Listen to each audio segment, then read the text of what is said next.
Bonjour Jules, Jules Guépi et bravo. Merci. Tu viens de terminer donc le dernier trou du dernier jour de ces championnats de Calédonie. Et ben écoute, quelles sont tes impressions puisque te voilà maintenant champion de Calédonie pour la deuxième fois?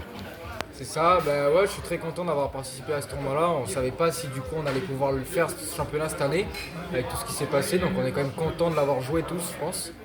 Et voilà, je suis très content d'avoir gagné ce tournoi. Je me suis accroché, j'ai fait une très bonne première carte. Ça m'a permis de prendre beaucoup d'avance sur le reste du champ de joueurs.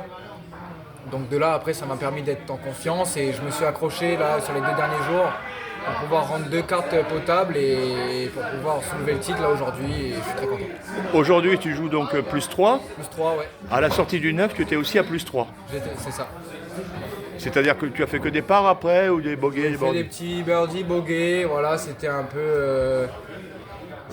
peu en dents de scie, mais bon, ça allait, j'ai réussi à gérer ça et je suis très content. Tu peux nous expliquer un petit peu à nous qui ne savons pas très bien jouer au golf, comment on joue au golf quand il y a beaucoup de vent comme ces 3 jours?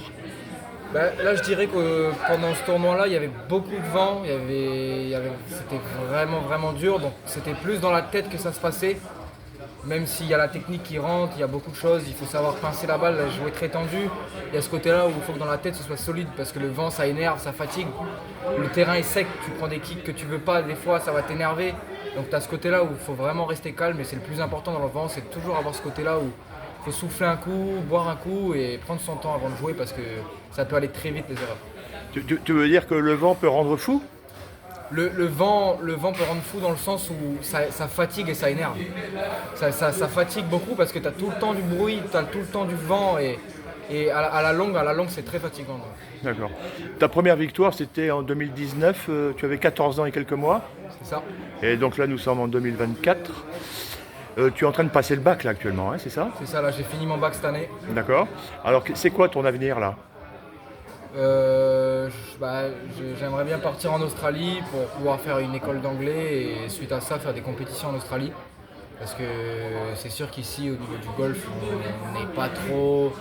on n'est pas assez ouvert, on n'a pas assez de joueurs, pas assez de parcours, donc il faut aller voir ailleurs pour pouvoir progresser.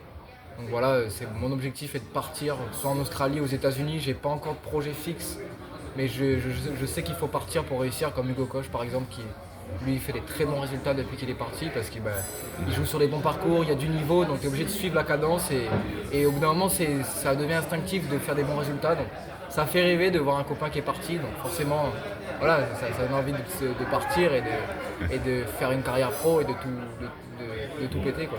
Ton niveau d'anglais là actuellement, c'est quoi? Il est correct, après au fil du temps tu t'y fais et tu apprends, mais il est correct, ça va. Tu as fait quand même plusieurs voyages en Australie, Oui, oui, ça plusieurs va, compétitions. ouais.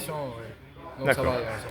Eh bien écoute, merci beaucoup Jules, je te félicite et j'espère que ton projet se concrétisera. Merci beaucoup Eric. Je t'en prie. Bravo champion. Merci Eric.